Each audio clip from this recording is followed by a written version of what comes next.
Dasturimizni kadastr sohasi qonunchiligiga oid xabar bilan davom ettiramiz.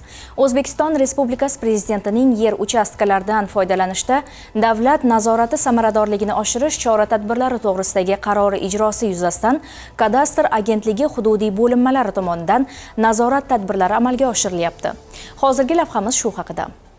Yerga oid hukumat qarori ijrosini ta'minlash yuzasidan kadastr agentligi Nurafshon shahri bo'limi tomonidan yer uchastkalaridan samarali foydalanish tizimini yo'lga qo'yish, qishloq xo'jaligiga mo'ljallangan yerlarning talon-taroj qilinishini oldini olish, noqonuniy qurilmalarni aniqlash va ularni bartaraf etish bo'yicha belgilangan tartibda yer nazorati tadbirlari o'tkazilmoqda. Shu munosabat bilan Nurafshon shahrining Dagantepa mahalla fuqarolar yig'ini hududida olib borilgan monitoring davomida navbatdagi huquqbuzarlik holati aniqlandi.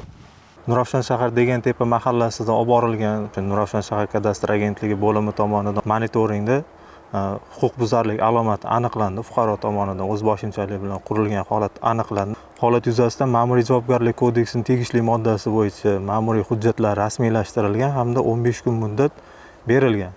Qurilmani ixtiyoriy ravishda bartaraf etish to'g'risida. Muddat ichida fuqaro tomonidan qo'shma hamkorlikda qurilma bartaraf etish choralari ko'rildi, huquqbuzarlik alomati bartaraf etildi.